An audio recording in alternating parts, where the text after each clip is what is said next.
ঢাকা 13-র অধিবাসীরা সহ গ্রামগঞ্জের মানুষ প্রায় প্রত্যেকেই একটি কষ্টে ভোগে, সেটি হচ্ছে জলাবদ্ধতা। জলাবদ্ধতার কারণে বর্ষার মৌসুমে কখনো কোথাও অতিরিক্ত পানিতে রাস্তাঘাট সবকিছু ভেসে যায়, কারণ আমাদের খাল বিল নদী নালাগুলো সব বন্ধ হয়ে গেছে। এবং ঠিক একইভাবে এই এলাকায় এই সমস্যাটি প্রকট হয়ে আছে।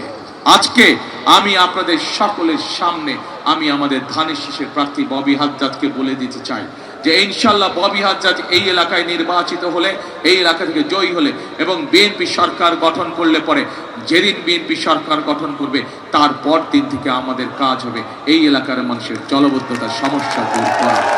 এবং যে যত বড় শক্তিশালী হোক না কেন, সে যদি কোনো খাল বন্ধ করে মানুষের চলাচলের সমস্যা তৈরি করে থাকে, সে যদি কোনো খাল বন্ধ করে জলবদ্ধতার কারণ হয়ে থাকে, তাহলে অবশ্যই সেখান থেকে তাকে সরিয়ে দিয়ে সেই খালকে পুনরুদ্ধার করা হবে, যাতে এলাকার মানুষ জলবদ্ধতায় কষ্ট না পায়।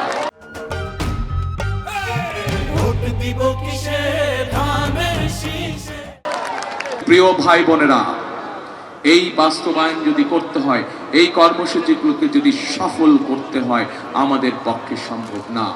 আজ আমরা এখানে ধানের শীষের সকল মানুষ আপনাদের সামনে হাজির হয়েছি, কিন্তু আমাদের সবচাইতে বড় শক্তি হচ্ছে এই বাংলাদেশের মানুষ, এই বাংলাদেশের জনগণ। কারণ আমরা বিশ্বাস করে জনগণই হচ্ছে আমাদের সকল শক্তির উৎস, রাজনৈতিক শক্তির উৎস।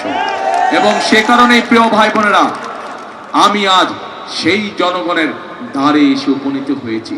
আমার পরিকল্পনা আপনাদের সামনে বলেছি যে আপনাদের জন্য, আপনাদের সন্তানদের জন্য, আপনাদের মা বোনদের জন্য, আপনাদের এলাকার মানুষের জন্য, সামগ্রিকভাবে দেশের জন্য, দেশের মানুষের জন্য কি আমাদের পরিকল্পনা। কথা একটাই, কাজ একটাই, করব কাজ সবার আগে।